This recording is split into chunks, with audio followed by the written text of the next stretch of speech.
half the people were there were our friends. Like David is our best friend, Oh. and smooth sailing. Am I your best friend? Yeah, Oh, good, cool. yeah, we Just double became check. friends. Cool. All right. Awesome. Yeah. Thanks, man. High five. Thank We're you. best All friends. right. Don't worry.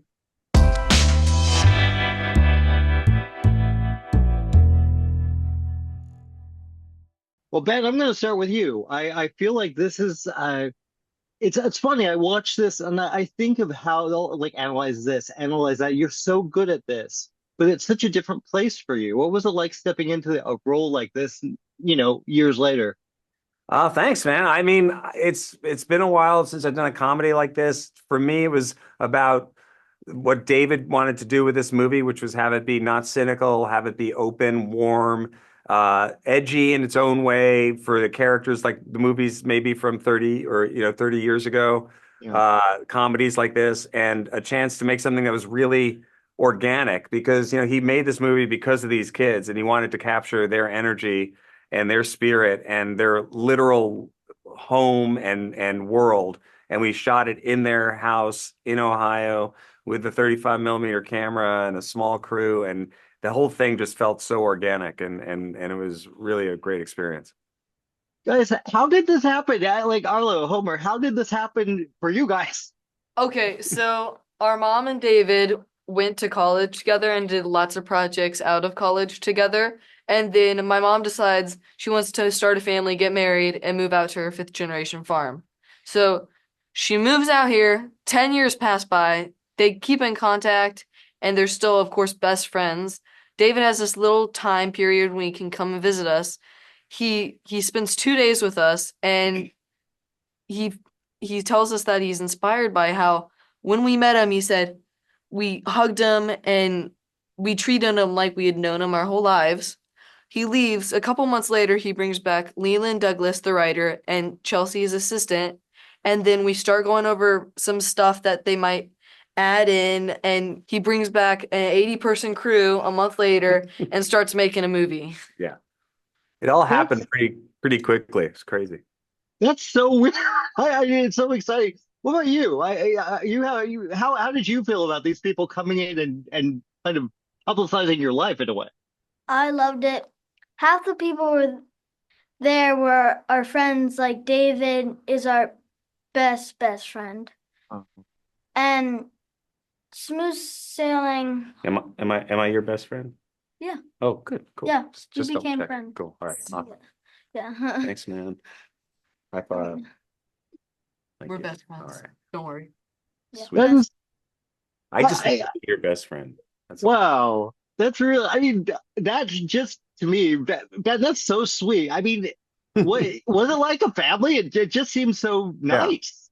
No, that's what the experience was. It was Yeah. a very different experience, and that was what David said it was going to be. He said, "This is what I want it to be." And then meeting this family, they're just such a special group of people, and that farm has their energy there, and it really felt like a bubble there, where you're in there with just like the love of this family, and the whole experience was like that, and never had an experience like that. In a lot of years of making movies. Everybody just loved each other. Yeah. And we're Well, just happy it to be was led there. by you guys with like first time I met you, big hug, and that was that was sort of the energy of the whole I movie mean, I feel like everybody was just happy to be there. for sure. Today we met you, grandparents. I know. That's amazing. And I also want to say too that there is something some of the most beautiful moments I think in the film are the ones where it takes a serious turn and you see how you guys are feeling. What was the most fun for you guys to take on and shoot, scene wise, work wise? I mean, being able to work together with Ben and Linda, these stars, and working side by side with them was such an amazing experience. And being able to work with 80 other people, all of us with the same goal, and all of us wanting to make this movie great and wanting to have fun, and everybody was just such a fun environment to work in. I Wow. liked the scenes that we had at the kitchen table, or when we were talking about, well, the sex education scene was fun, Oh yeah, right? that was really Because you were improvising a lot. You all were improvising. Yeah. Do you like that scene? Arlo on the Yeah. beanbag. My favorite scene was the dinner table scene. Was really fun. He dumped milk on me. Yeah. The first one where I'm trying to get everybody in order. Yeah, that was really, really fun because that was one of the first scenes we shot too. And just like seeing how they were improvising and just, it's just great because you don't know what's going to happen and very little acting involved, just sort of like Yeah. being in the moment. Oh, I'm with Family Services. With Christmas in 3 weeks, we have very limited options. okay. So what does that mean? Just look after them until I can find them a foster home. Hey, dudes, it's your Uncle Michael. Remember me? Your mom's big brother. I'm here now to look after you, get you guys hooked up with a family. I farted. He farted. Oh, come on. No piece of poo. First of all, I didn't know the story behind this, and when I saw the film, it's so delightful. What was it like, kind of finding that family element that you guys have so well, all of you, for all three of you? Well, it was such a good experience on film. Like, if you want to be a film person, film movies, it's a great experience to find that when you're making movies and having so much fun. It was just the funnest thing to be on film and making a movie. Yeah. I feel like it wasn't very hard to make it like feel families because everybody that was working on the movie, David the director, Nate the producer, and Richard the designer for all the stuff, and my mom Carrie, they all worked on movies. So when they were making movies, they worked all around the world, and then they would take people that they loved and they were friends with and brought it to the movie. So it was like a family reunion filming this movie. Linda, I mean, this seems like a joy. It Oh, is. I mean, what a delight. I just keep telling their mother and father, like, they have to be so proud. Like, these kids are so wonderful. You guys are so talented and you're so kind and you're so funny. It just is, it was easy. It was easy to watch them, be brothers because they are brothers. And it was easy to care about them because you do care about them when you're offset. The second you meet them, you care about them. They're just wonderful kids and a wonderful family. And the idea that they let us all into their home and make this, crazy little film, it just speaks to who their family is. And it made us feel like part of their family. It was just really beautiful. Like, it is what it should feel like to make a holiday movie. Yeah, I'm like, that is like that's a Christmas movie right there. Bring people Yeah. together, right? Yeah. What was I want to start with both of you. I want to talk about your favorite experiences because you're not, this is a big movie and a big director. You're working with big people, but you guys are stealing the scenes. So what was that? Let's start with you, Atlas. Well, I want to start making movies, being a director, star in other movies too. And it's just a great experience to do this and make a movie and just have fun. It's the funnest thing in the world. A lot of the things that I loved that was happening was there's lots of comedy in it. We're having fun because the story's sad. It's about some kids that are orphans, their parents just died. So we were leaning into that side. We were more leaning into the happy side, comedy, making fun. And we just loved, we did a lot of improv. So they were sometimes, so a lot of the movie is like, oh, we're doing the script. And then they would take scenes from just improv that we were doing in that scene. And I just loved it. I love this. I love these stories. I gotta say too, Linda, I'm gonna jump with you again. David's a master at movies like George Washington, All the Real Girls. He's just a delicate balance of the human nature and humor and drama. And this has so much of that as well. very funny, very darkly humorous at times. But what was your reaction? How much of the script is what kind of came from the process? I think the shape of it was always there, and it had this sort of bittersweet thing, like you're talking about. There's a Yeah. real tragedy in the center of it, and then you have Mm. this, this sort of shenanigans that ensue. And I think that the mix of those two things is something David can do so beautifully. And it's the intimate moments, those things. But the script was there, and then I think David is so wonderful at finding people, and peppering his movie with these incredible people. And Yeah. these boys are just exceed all expectations. And I think when they were on set, I came the first day, I wasn't working, but I wanted to see the farm and I wanted to see what everybody was doing, I wanted to meet everybody. I came to Ohio and just watching them in a scene. I watched them in the scene with Ben where you fart, that scene. And it was hilarious. Wow. And then he let them improv and then they did it several different ways, and just watching, those are things that some actors can never do.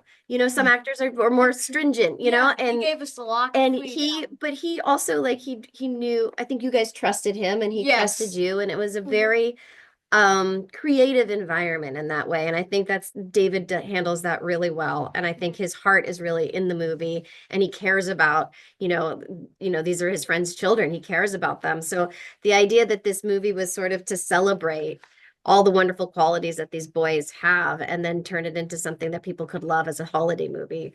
I don't know how it gets any more special than that. No, I agree. I think that's really sweet. There is one thing I've got to ask about. You guys live on a farm. How many animals do you have? We have. You ready for this? Yes, I'm One ready. peacock, 2 goats, 2 pigs, 5 ducks, 46 chickens, 6 guinea pigs, 2 dogs, 6 cats. Yes, that's all. Wow. that all? Wow. Yes, that's all. Yes, that's all. How do you think Well, about it? That's kind of amazing. Who does most of the work with taking care of the animals? Do you share? All of us like All of us take help out. shifts. Usually, we sometimes a lot of the times it's like feeding the animals in the morning. It's either the twins, Homer, me, or one of the twins and me or Homer. And then sometimes we will all do it. So like I would feed my peacock and the guinea pigs. Homer will get the chickens and ducks, and Atlas and all will get the pigs and goats. So that's how we do it. That's fantastic. I haven't got it. I also want to say, Linda, how that's a lot of animals to be around. What was that like for you? Oh, I loved it. It was wonderful. I mean, your pig is so soulful. I What's feel like he mine? just looked me in the eyes. The Daisy or Mabel? I think it was Mabel. Black one. Black one. one. Oh yeah. Yeah, it was like, Oh yeah. and then we were laughing because there was a scene we were doing where we were standing in amongst the animals, and I was wearing these boots, and they had these little, I don't know, shiny things on them. Shiny little. Oh And right. so in the middle of the Right scene, when we're I started, I didn't realize that the chicken was pecking my feet, and she was pecking my feet the whole time. So I was kind of trying to run away from her half the time. Yeah, one of our pigs we describe her as Miss Piggy because she likes swimming. Our pigs like swimming, so Yeah. she was making our mom when they were like little pigs. She would get in the pond. She would get in our little pool, and then she start like doing this and kind of posing. She knew that somebody was taking pictures of her. Where's in your cell phone reception? Got the sticks, homie. You get service in the middle of the pond? Wait a minute! I got something! I got a bar! I got We want chicken. Fresh chicken. Oh no, we're not gonna do fresh chicken. I got it! We'll take it from here. That's Elizabeth. You said her name was Elizabeth? Delicious. David, look, I'm trying to remember. I think we met a long, long time ago. We met at Pineapple Express, I believe. Okay. I'm thinking about, your career, and I remember when I first met you, I was so impressed with Snow Angels, I believe, at the time.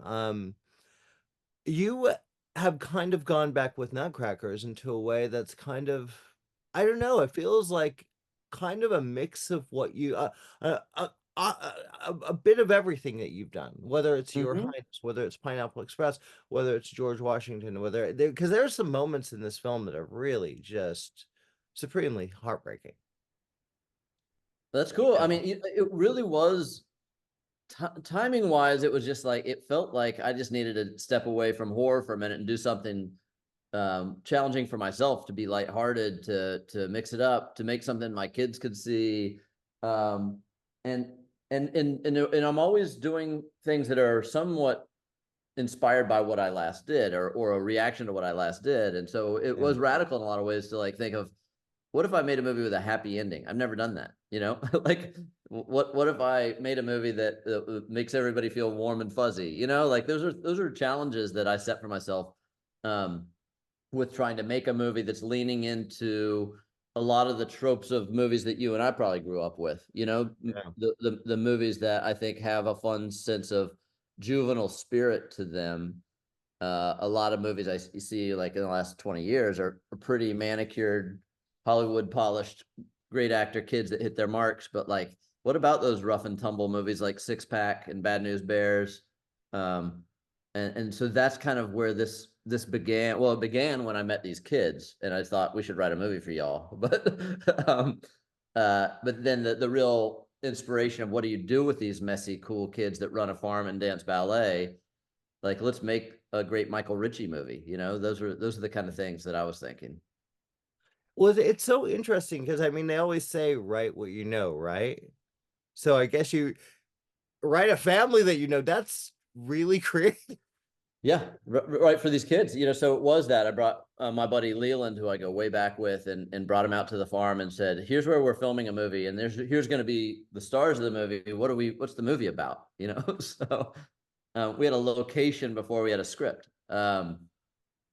And so yeah, it was really unusual. And then at the same time, you know, you say how it kind of connects the dots for a lot of my other movies. It does in a lot of ways. There's the non-actor kid theme that I love and work with a lot. There's trying to make a part of what I'm looking at doing, just in terms of what an industry is lacking right now, is modest budgeted comedies. You know, movies that when you see a comedy that comes out and costs $60 million, you're like, why would a comedy cost $60 million? I mean, unless you're making a Rush Hour movie or something that has big Yeah. spectacle to it, which I like those movies too. But right now, when we're in a bit of a comedy drought within our culture, making things economically means making them responsibly, means keeping everyone off your back, making them very independently. So in a in a broad stroke bullet points movie, I'm trying to make a family Christmas movie that's happy ending, has a happy ending, but is also artsy fartsy, you know. And if we start to Yeah. blend the things that I love in movies, and that I love to make with my collaborators, which are the same collaborators I use on all my movies, is can I make something that an audience is on that ride for, and I retain my creative freedom? Wow. Yeah. No, I can see that. I feel like there's something, especially kind of after your last films, it must have been nice to kind of step back and to do something more personal and just, you know, a little bit smaller. Well, you know, it's a funny way to put it, because I think one of the things that, from a professional standpoint, is a bit of a from an outsider's professional standpoint, like I've put I put a very personal spin on horror genre IP, right? And so Sure. that doesn't necessarily mean I'm taking into account you and an appreciative fan base. That means I'm going in personally, because that's just kind of how I operate. And so so if you're making a movie that is not precious in terms of its fan base, or passionate in terms of its fan base, precious in terms of its IP, then you get a lot of give from an audience that lets you, allows you to tell your story, to do it your way, to find your own path and take your own creative journey. And I think the twist is, like, IP is so valuable to making commercial filmmaking, and we know that it's a balance of business and art and all these things that we juggle and struggle with, working within it. But how do you bring yourself? How do you make everything you do very personal? Sometimes that connects with the crowd, and sometimes it just is a love letter to your friends, you know? So, Yeah. Well, why, what was it about telling this story now? What appealed to you? What did it just feel like the right time? What was the appeal? well, the appeal was honestly the inspiration of the Janson brothers. Is these kids live in this day and age and run a farm and dance ballet, and they don't fight. They wrestle and they run around on the roofs of their house, and they they ride motorcycles barefoot, and they just live this pretty awesome, fun, beautiful playground of a life. And they're really smart and charismatic and respectful and funny. And then, I have 13-year-old sons, twins, and I see a lot of their friends and the age that they're growing up in. And it's a lot of kids disconnected, staring at their phones and playing games on their iPad, not even going over to the friend's house to play the Nintendo like we used to do. They're 40 miles away playing with some kid they never even met on a headset. And so the detachment is what, as a cultural observer, I'm confused by, I'm frustrated by. And then through storytelling, we think, could we make something that's non-cynical, that's non-judgmental of a lot of the evolution of our culture and our childhoods, but just show that it's not always like that. And this is not a documentary, but this is taking real kids in their real life, their real home, their real animals, their real activities, and sculpting what I hope to be a really appealing narrative that's inviting people into their life and saying, maybe my life is a little too plugged in or zoned out or antisocial. How did you go about choosing, the right cast adults? Yeah, well, so I was always curious as to what the balance of comedy and drama was going to be with this movie, because once you say these kids are orphans and their parents have died, either you can ignore it entirely like Kenny Rogers did in Six Pack, or you can or you could kind of bring it into the narrative and the performance of our main character. And so Ben Stiller is in a very small niche of brilliant actors that have that range of, they'll tug at your heartstrings and make you laugh out loud. And there's so many things I admire about the characters he's played over the years, the movies he's directed over the years. And it just seemed like the perfect collaborator, and a perfect time for a guy that hasn't been in front of the camera in a few years, for me to make what's ultimately a palate cleanser for myself, but bring someone else that I thought could use this mechanism for their own soul. Because this really was a comfort food production of people that have fun every day and wake up with the sunrise and find something to create and turn a camera on. And it was really simple. We didn't have a dolly. We had a tripod and a 35mm camera and Ben Stiller and these 4 kids. And it was awesome. And then I got to call my buddy Tim Heidecker and say, hey man, there's a little role of a cop. I love what you do. Can you please come in here and let's get in the ring again? And Linda Cardellini, who I just adore, and I met her back in the day when she was making Scooby-Doo movies as a big Freaks and Geeks fan. And so to be able to bring her and her talents into the heartwarming movie we're trying to make, it's just the balance of the absurdity and the grounded humanity that we're trying to capture. It's just trying to find the chemistry of the actors that could keep a focus of these sequences when these kids we knew were just going to be running buck wild and hard to rein in. Let's let them live their life, say their words, be themselves, but have some structure and some discipline within the supporting cast. All right, so what do you want me to teach you? Tell me what you know already. It's like birds and the bees, but the bees take to sing on the bird's butt. No, Okay. the boring girl, It's when they get on top and then they bump it. Oh. And pump it.